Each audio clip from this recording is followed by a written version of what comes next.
চুপ কর। অনেক বলতেছস, আমি চুপচাপ শুনতেছি, আমি কিছু বলতেছি না। তুই নিজের কি মনে করস? হ্যাঁ, একটা ব্যাপার দেখা, জাস্ট ছোট্ট একটা জিনিস দূর থেকে দেখা তুই আমার বিচার করে ফেলালি। তুই একটাবার জানলি না যে আমি ওই জায়গায় কি করছি? আমার বন্ধুটার জন্মদিন, আমার ফোন দিছে, আমি যাইতে চাই না ওই জায়গায়। আমি ওখানে কইছি যে আমার কাম আছে, তো আমি আইতে পারুম না। তারপর আমার জোর করে নিয়ে গেছে। আমি যাওয়ার আগে করে কইছি পর্যন্ত যে আমি কোনো কিছু খাইতে পারুম না, কারণ আমি মায়ের ছুঁয়া কসম খাইছি। আর তুই দূর থেকে দেখে আমার বিচার করে ফেলালি না? হ্যাঁ, আসলে সমস্যাটা তোরে তো একাদশ দিয়ে লাভ নেই, মানে তগই সমস্যা এটা।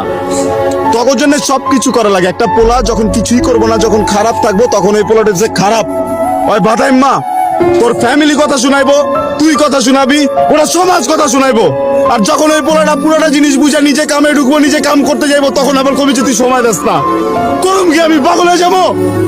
তখন মেয়ে মানুষের পাইতে হলে এইটা করতে হইব, তখন মেয়ে মানুষের পাইতে হলে ওইটা করতে হইব। আরে মেয়ে মানুষ পাইতে গেলে যদি এত কিছু করতে, তাহলে নায়িকা বিয়ে করুম। তুই কে?